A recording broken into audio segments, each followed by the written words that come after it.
Hey, it's Kate with WTI. If you are looking for a great solid poster frame for a special poster that you want to hang up on the wall, or if you are doing a gallery wall in your home, I have got just the frame for you. This frame by MCS Studio is the black wood grain. It's 14 by 22, so it's perfect for a traditional poster size.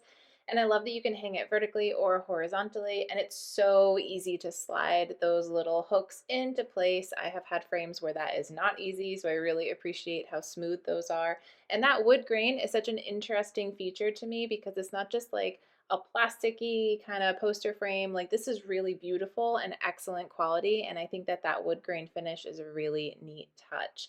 So this looks gorgeous on the wall. I have it here as part of my gallery wall with show posters, and it just is the perfect complementary touch to make everything look really cohesive.